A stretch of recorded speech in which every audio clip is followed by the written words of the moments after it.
Quedou nun susto, pero puido ter graves consecuencias. Un treito duns 30 metros do paseo marítimo da Lanzada saiu voando. Foi ás 11 da noite con refachos de vento que roldaban os 130 km por hora. Con esa intensidade, a estrutura de madeira acabou atravesando a estrada, dando un xiro polo aire de 180 graus. A esa hora da noite non circulaba ningún vehículo pola PO 308, o que evitou que a incidencia rematase con danos maiores. Que afortunadamente non temos que lamentar ningún dano nin a ningún vehículo, ninguna persona, pero mirar como atravesou a carretera por onde pasa moito tránsito, sobre todo un domingo, e, polo tanto, iso é importante que non hubera pasado nada. Esta senda peonil de Madeira xa sufrira danos no temporal do pasado mes de febreiro. Daquela o vento provocara unha situación semellante, o que implicou o reforzo de boa parte do paseo. Das a circunstancia de que sobre o tramo da Nado onte non se actuara, polo que dende o Concello piden á Xunta que se faga unha actuación global. Esta é unha zona moi conflictiva, moi complicada, pero é a segunda vez que pasa, polo tanto, que se revise e a que se actúe en consecuencia valorando a zona onde estamos. Estamos en pleno Océano Atlántico,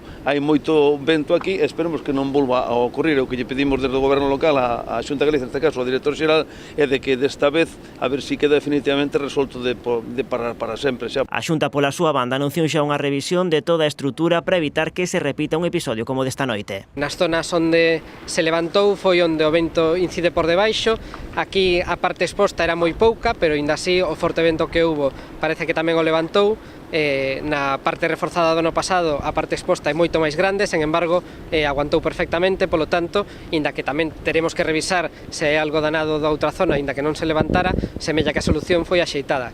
Tamén hai que pensar que esta é unha zona pois que é dominio público de costas, vamos, que hai que facer as cousas con cuidado, por iso aquí hai unha pasarela e non é unha senda de formigón, e bueno, pois lóxicamente pois hai que ter medidas de especial cuidado, digamos, estético e ambiental.